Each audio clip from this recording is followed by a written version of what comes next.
Bagyong Manyi, Pipito, papasok na sa PAR mamayang gabi at inaasahang maging typhoon bukas, at inaasahang maglalandfall sa Bicol Region sa darating na Sabado o Linggo.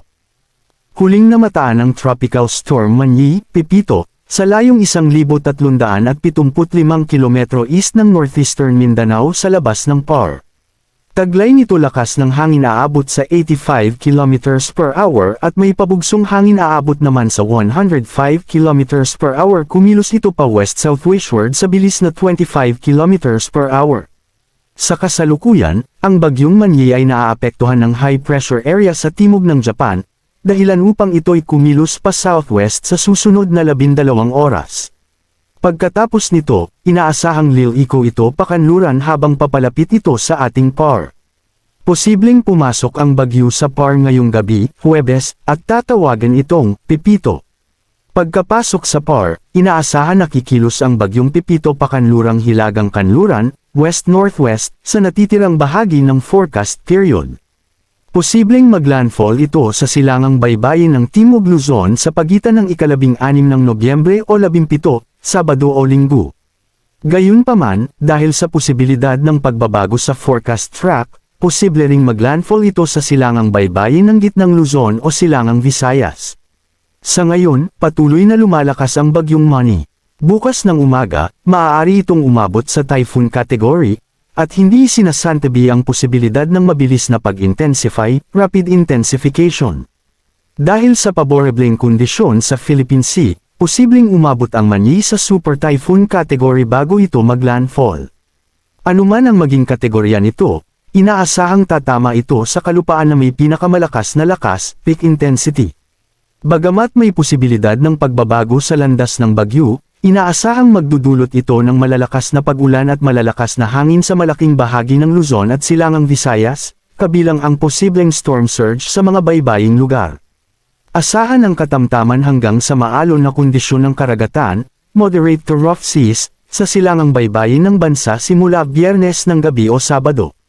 Pinapayuhan ng mga mangingisda at may maliliit na sasakyang pandagat na umiwas munang pumalaot. Pinapayuhan ng mga residente, lalo na sa mga lugar ng Timog Luzon, Gitnang Luzon, at silangang Visayas, na bantayan ang mga update at maghanda para sa posibleng paglikas, lalo na sa mga lugar na madaling bawain at magka-landslide. Manatiling naka-antibay sa mga susunod na update dahil maaaring magbago pa ang mga ipinakitang forecast track sa mga susunod na oras at araw. Maging handa sa mga taga Bicol Region dahil sa darating na Sabado asahan makaranas ng matinding pag-ulan dahil sa paparating na Bagyong Pipito. Mula Sabado ng tanghali hanggang Linggo ng tanghali, 17 ng Nobyembre, inaasahang makararanas ng matindi hanggang sa napakatinding pag-ulan na hihigit sa 200 mm sa Quezon, Camarines Norte, at Camarines Sur. Ang ganitong kondisyon ay posibleng magdulot ng matinding pagbaha, biglaang pagragasa ng tubig, at pagguho ng lupa, lalo na sa mababang lugar at bulubunduking bahagi.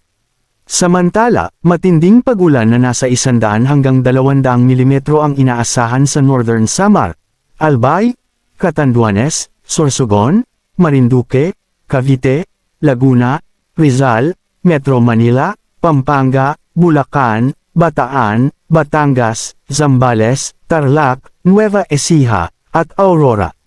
Maaaring magdulot ito ng malawakang pagbaha, landslide, at pagkasira ng mga daan.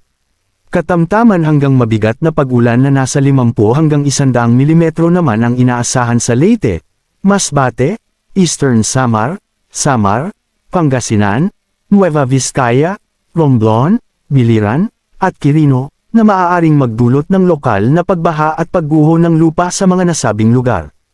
Posibleng mas tumindi pa ang ulan sa mga bulubundukin at matataas na lugar, at maaaring lumala ang mga epekto dahil sa naunang mga pag-ulan mula sa mga nakaraang weather system. Pinapayuhan ang mga residente sa mga apektadong lugar na maging handa para sa posibleng paglikas at sundin ang mga pinakahuling abiso mula sa mga lokal na awtoridad.